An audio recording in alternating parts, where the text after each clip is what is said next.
In past couple of blogs, past couple of weeks, we covered all the G7, G dominant 7 arpeggio fingerings.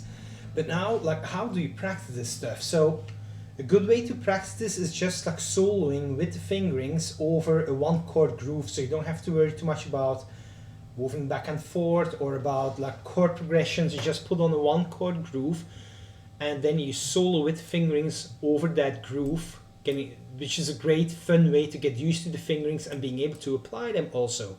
So I'm going to play this 1-chord groove here, which I'm also going to add in the blog, so you can download it from the blog. But so here we go, check it out.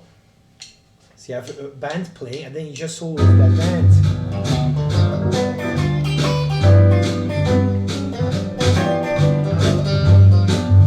Playing little melodic lines, melodic phrases, little melodies with the notes in that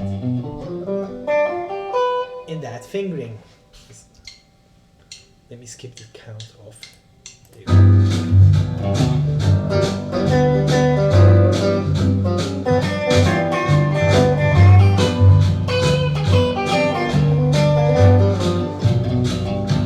Then you can add the minor thirds, of course, the blue notes, which we've discussed in the past couple of blogs, so now you get this.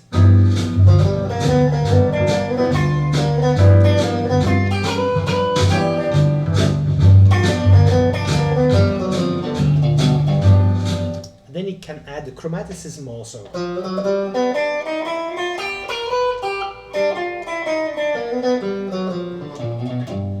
If that makes sense, like look back at the blogs that were posted on the website in the past couple of weeks where all stuff was explained. So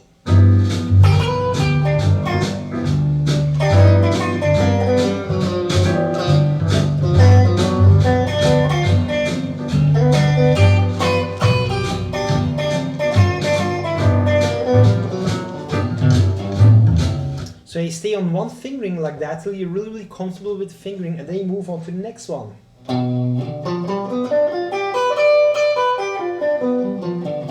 you solo with that fingering, doing the same thing. You put on a backing track and then you just play little solos, which is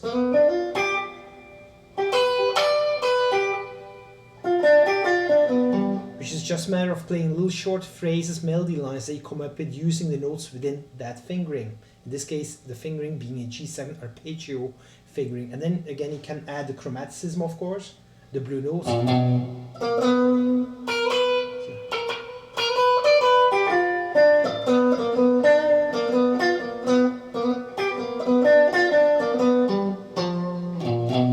Which is all the B flats that you're adding to resolving into the B notes, minor third into major third blue notes.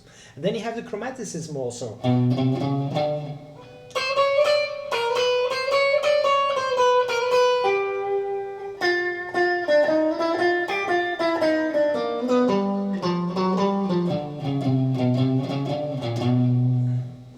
Which over the backing track we sound something like this.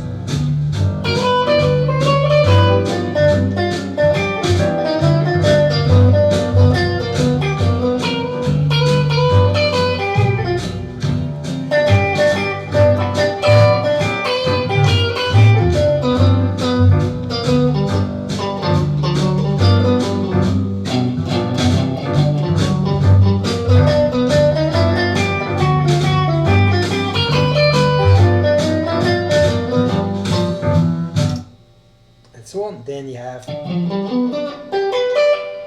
the fingering on the 5th, which is the D note, the G chord.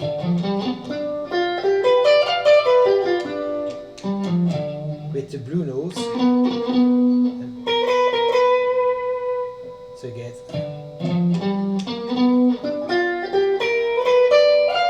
And of course the chromaticism. Right there. Blue notes, chromaticism.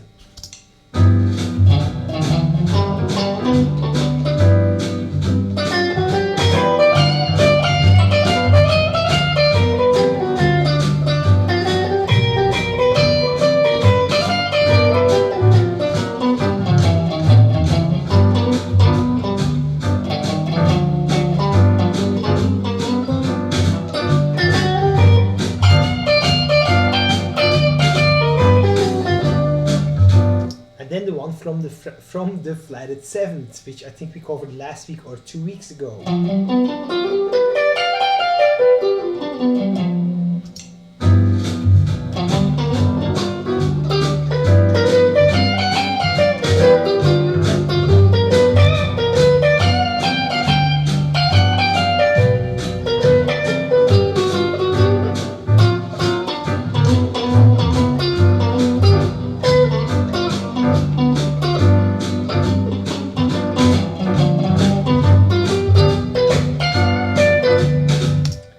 So have fun with this stuff, and then of course you could do the same over the C and the D chords, where you get used to the 4 chord, the C chord fingerings in the key of G, and the 5 chord, the D chord fingerings, which I included 2 backing tracks for. So you'll see in the blog, like further down the blog, there's also a backing track, a 1 chord groove in C and a 1 chord groove in D7, so you can get used to these positions as well, these fingerings. And then next week we'll talk about how to put it all together into soloing over a blues in G. So you would have all the fingerings in all the locations basically, so all the 4 G fingerings, the 4 C and the 4 D fingerings, how to combine these in a really cool way to play blues in the key of G. So have fun with all the stuff, and I'll see you around next week for the next blog and the next video.